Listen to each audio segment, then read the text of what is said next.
she tried hard because she saw how, the pleasure which other people could get from music and the intellectual delight. And she would go to concerts, but finally she said the whole experience for her was somewhere between unintelligible and excruciating. And I said, why excruciating?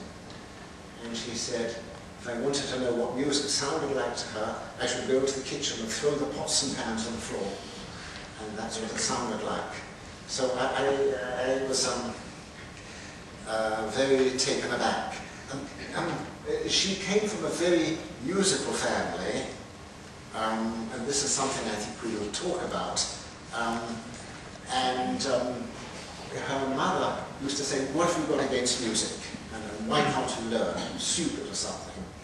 And there was also a sort of suspicion, because her perception of speech, her own speech, was normal or virtually normal. If she'd been completely deaf, it would have been understandable. But how can you be deaf to music and not to speech? Things were clarified for her years later when she saw an article mentioning that some neuroscientists up in Canada were apparently studying a similar condition. She got in touch with them, and they came and investigated her, and they told her, first, you have a neurological amusia. This is not your fault. It's congenital. It's the way you're born. There is something a little abnormal in the anatomy of the right frontal lobe, and this causes it. She said, are there any other people like me? And they said, a few. They introduced her to some of them, and they gave her a piece of advice which she found most valuable. They said, you don't have to go to concerts anymore. She said she only recently gave that advice when she was 7 and not 70. But however, her situation of having the rest of the family very musical is sort of different from what you've been finding, Lauren. Yes, well that's really interesting to hear you say that, because we've been working with a number of people with this congenital form of amusia.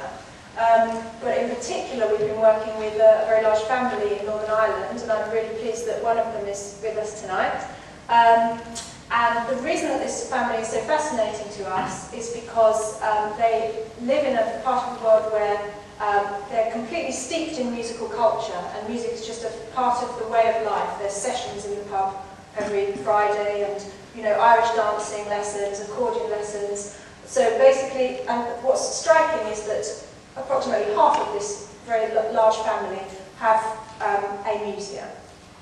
So in this case, you can't ever make the argument that they haven't had the opportunity or the experience with music. They've been absolutely immersed in musical culture, and yet they've really struggled to grasp it. And we're working with this family to see if we can find any genetic linkage to amusia. So that's all a work in progress, but very analogous to what you've been talking about. I'd love to visit the family sometime. Sure, maybe possibly. Okay, so let's, in contrast to people who really struggle with music, other people seem to have a soundtrack going on in their heads almost all the time. They have what we call immense musical imagery. But this is quite different from musical hallucinations, isn't it? Could you tell us the difference between those two? Well, I think all of us, except possibly the music, have musical imagery. I mean, sometimes there are tunes which, even if people have difficulty voluntarily summoning tunes, they will often discover that tunes are going through their head. And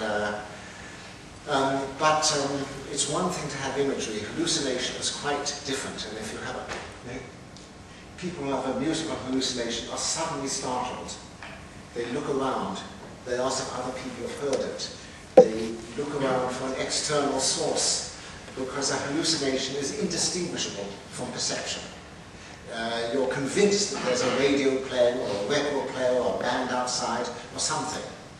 And only when you can't find one will you be forced to the reluctant and bewildered and perhaps terrified conclusion that part of your brain or part of your mind has gone on strike or is behaving autonomously and producing hallucinations. this is not uncommon. I wrote about this in an earlier book, and this sort of released a subject, at least in people wrote to a column in an American newspaper saying they themselves, now this had been discussed, yes, they had this, they never mentioned it often to their husbands or wives, and then I was asked to comment on some of their letters, and since then I have had a Niagara of letters. I think more than 1,000 letters probably from people with musical hallucinations, and I've seen a good many of them. The first thing is to listen to their stories and to reassure them that what's going on is nothing like hearing voices. It's nothing like psychotic hallucinations. Psychotic hallucinations of voices, often which are accusing or cajoling or humiliating or seductive, whatever, whereas this typically is music from early life, music which was common in the culture, and their culture which they were exposed to, hymns, popular songs, which are being regurgitated from the depths of memory. About at least 3/4 of the people who get musical hallucinations are pretty deaf.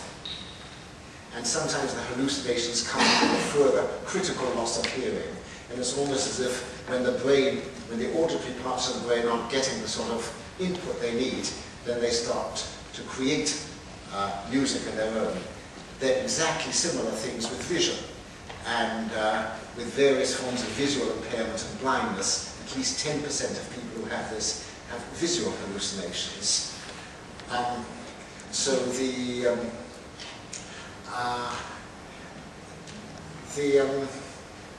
But then there are also other people who are not deaf, who may have other causes. For example, if you take too much aspirin, you may either get tinnitus or ringing in the ears or some musical hallucinations.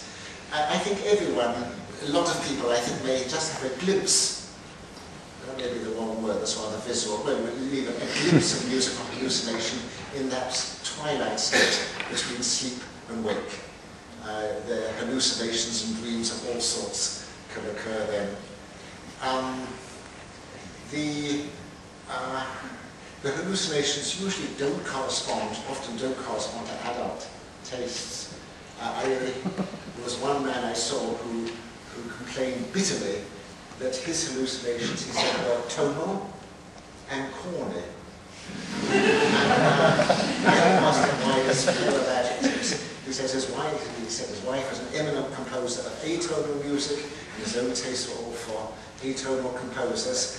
But what he heard first, he was born in Germany in the 1920s, he said, were disgustingly sentimental German lullabies. But then these were replaced, almost as if he were growing up, by hearing Nazi marching songs.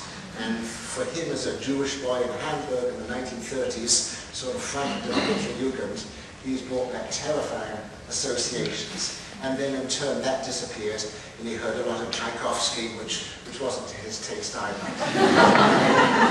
But I think what can be very interesting is how these alien hallucinations, which can seem so alien and intrusive, and they can be very noisy. Imagery isn't noisy, it doesn't compete with perception. Hallucinations do, like iPods. In fact, people often use mechanical terms. They said it's as if they had an iPod in their head. One man wrote to me and said he had an intracranial jukebox. He said, which he couldn't turn off. He said, although there were about 20 selections, he could switch from one to another, provided there was some similarity of rhythm or melody or theme. This can't be stopped, although the hallucinations like tinnitus tend to go into the background when one is fully occupied. And if they go on, most people sort of come to terms with them and can even integrate them and regard it as a sort of as a special form of imagination. I'm getting increasingly deaf myself, as may be apparent when we have some questions, and I'm actually wondering what I'm going to hear. I would like it to be Bach, but I suspect it will be a bicycle made for two. Which my mother, with a jolly, ruffly voice, would sing to me when I was in trouble.